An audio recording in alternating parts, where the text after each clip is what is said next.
Di suatu malam Nabi Yakub bermimpi sesuatu yang mengerikan. Di mana ada seorang anak yang sedang dikejar oleh segerombolan serigala, lalu dijatuhkan ke sebuah jurang. Para serigala itu juga akan memangsa si anak, yang Yakub lihat seusia Yusuf. Namun dia tidak melihat jelas wajah anak itu. Yakub yang dibangunkan oleh Zulfa, lalu menceritakan semua kejadian di mimpi itu. Dan Zulfa langsung menceritakan ke anak-anaknya yang menganggap anak di dalam mimpi itu adalah Yusuf. Karena setelah bangun, Yakub langsung memeluk Yusuf dengan erat. Para anaknya juga menjawab perkataan ibunya, bahwa jika benar itu Yusuf, pasti para serigala itu adalah mereka kakak-kakak Yusuf. Zulfa pun memarahi anak-anaknya untuk tidak sembarangan berkata. Ketika Zulfa menceritakan mimpi itu kepada Bilah, dia malah menganggap mimpi itu sangat bagus. Karena Yusuf akan diserang segerombolan serigala, dan itulah yang memang seharusnya anak-anak mereka lakukan kepada Yusuf. Cerita mimpi itu langsung menyebar kepada saudara-saudara Yusuf, yang membuat mereka semakin iri kepada Yusuf. Karena dalam mimpi pun ayah mereka selalu melihat Yusuf. Tapi lagi-lagi Lavi selalu berbeda pendapat dengan anak-anak yang lain. Dia berpikir jika Yusuf mendapatkan kasih sayang yang lebih, karena dia tidak lagi mempunyai ibu, sedangkan mereka masih punya semua. Yakub lalu datang dan menceramahi anak-anaknya tentang mimpi itu. Dia berkata, bahwa jangan menerima begitu saja apa yang telah didengar, dan berpikiran yang macam-macam.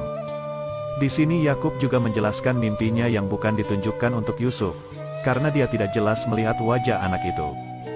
Yakub lalu menjelaskan kenapa dia begitu menyayangi Yusuf, karena Yusuf yang sudah tidak mempunyai ibu lagi. Dan tak mungkin lagi dia memperlakukan Yahuda anak tertuanya seperti Yusuf sekarang. Karena Yahuda sudah beranjak dewasa, maka dari itu mereka semua salah sangka jika Yakub lebih menyayangi Yusuf daripada anak-anak yang lain. Padahal mereka juga dulu diperlakukan sama seperti Yusuf waktu kecil. Salah satu anaknya yang bernama Syair juga mengatakan kepada semua, bahwa Yakub selalu memberikan selimut saat ia sedang tidur, dan memperlakukan anak yang lain seperti itu juga. Yakub memberitahu anak-anaknya, jika mereka memiliki perilaku seperti orang dengki, di mana itu adalah perilaku setan.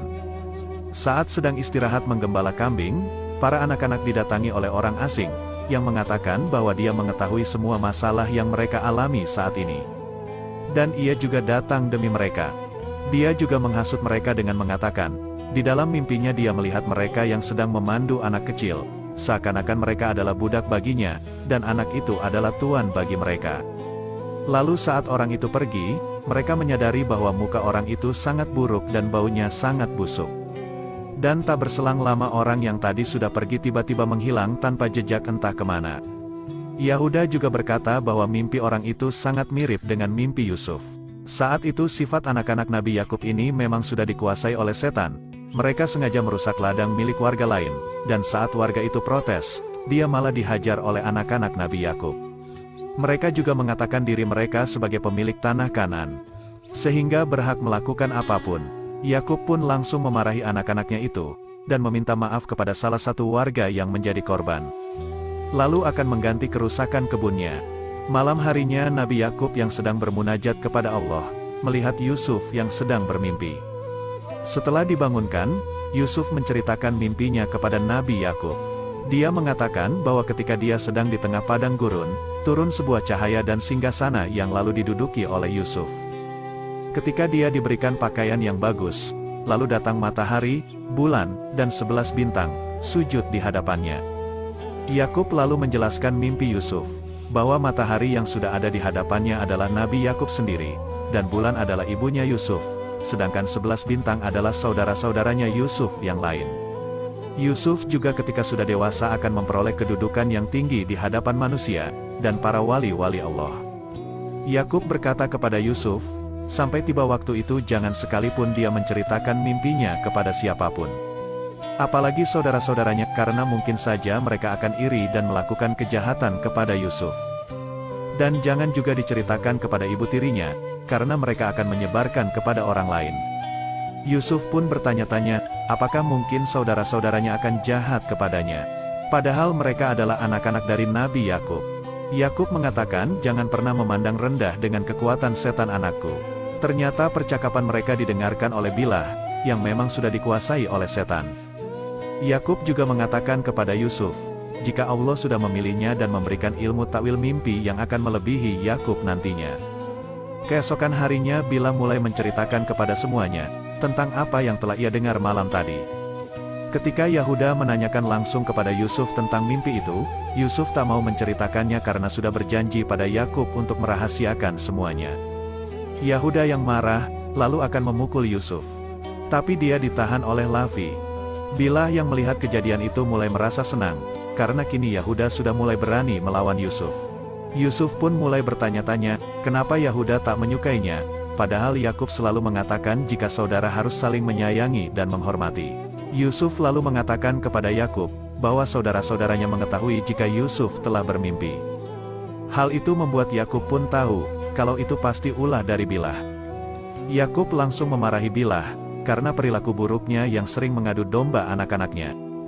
Dia jugalah yang sering mengajak Zulfa dan Lia untuk ikut mengadu domba anak-anak yang lain. Dan jika sekali lagi Bilha berbuat ulah, maka akan dikembalikan ke Padan oleh Nabi Yakub. Sementara itu para anak-anak yang lain sedang membahas arti mimpi dari Yusuf, yang membuat mereka semua menjadi cemas. Yahuda juga merencanakan untuk membunuh Yusuf, agar Yakub kehilangan Yusuf dan bisa kembali sayang kepada mereka. Ternyata Saitan dan juga berada di antara mereka yang terus menyulut api kedengkian.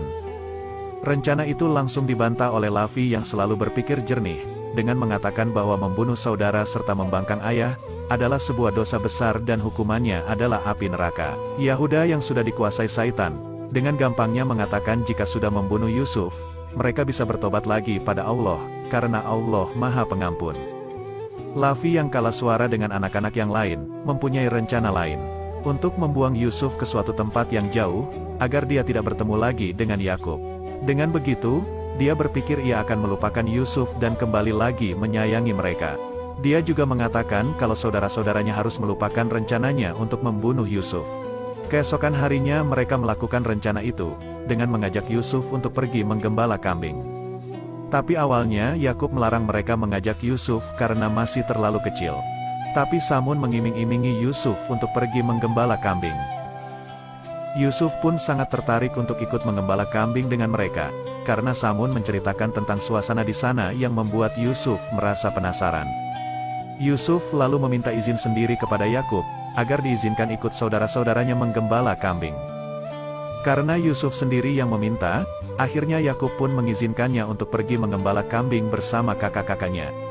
Tapi sebelum itu, Yakub memakaikan jubah warisan milik Nabi Ibrahim, di mana jubah itu berasal dari surga. Yakub pun melepaskan Yusuf kecil untuk ikut mengembala dengan rasa cemas yang begitu besar. Setelah sampai di lading, Yahuda yang sudah tak bisa memendam rasa dengkinya kepada Yusuf, langsung memukulinya sampai babak belur. Semua saudara yang lain pun juga ikut memukul Yusuf yang terus meminta tolong kepada ayahnya. Tapi hanya Lavi saja yang tidak ikut dalam pemukulan itu. Dan ketika Yahuda akan berusaha membunuh Yusuf, Lavi datang menghadangnya. Lalu mengatakan ini bukanlah kesepakatan kita Yahuda. Yang kita inginkan adalah untuk memisahkan ayah dan Yusuf, bukan untuk membunuhnya. Lalu mereka semua bingung akan membuang kemana Yusuf, agar bisa jauh dengan Nabi Yakub. Tak berselang lama mereka melihat sebuah sumur, dan berpikir jika Yusuf akan dibuang ke sana, berharap ditemukan oleh pedagang yang mengambil air di sumur itu. Lavi sebenarnya tidak tega membuang adiknya sendiri ke sumur itu, tapi karena dia kalah suara dengan saudara-saudara yang lain, dia terpaksa melakukan hal itu. Sebelum diceburkan ke sumur, Yusuf mengatakan kepada Lavi bahwa dia tetap menyayangi saudara-saudara lainnya, meskipun mereka berbuat jahat kepadanya dan memperingatkan Lavi agar jangan sampai Yakub tahu tentang hal ini. Karena jika seorang nabi marah dan mengutuk, maka binasalah mereka semua. Yusuf juga berpesan kepadanya agar segera bertaubat kepada Allah, karena peristiwa ini tak mungkin luput dari penglihatannya. Setelah itu Yusuf pun diceburkan oleh saudara-saudara lainnya hingga ia pingsan. Di alam bawah sadarnya Yusuf bertemu kakek-kakek tua yang sudah menunggu kedatangannya dari masa lampau. Dia diberitahu oleh Nabi zaman dahulu tentang kehebatan Yusuf. Makanya dia ingin sekali bertemu dengan Yusuf. Dia juga mengetahui kalau akan terjadi peristiwa tragis di sumur ini, dan hal itu yang membuatnya menunggu kedatangan Yusuf di situ. Setelah Yusuf sadar dia langsung memanggil Lavi dan mengatakan, jika dia ketakutan berada di kegelapan. Tapi Lavi lagi-lagi pun tidak bisa berbuat apa-apa yang mana tahu Yusuf masih selamat. Yahuda lalu menyuruh semua adik-adiknya untuk pergi dari sana, berharap Yusuf akan mati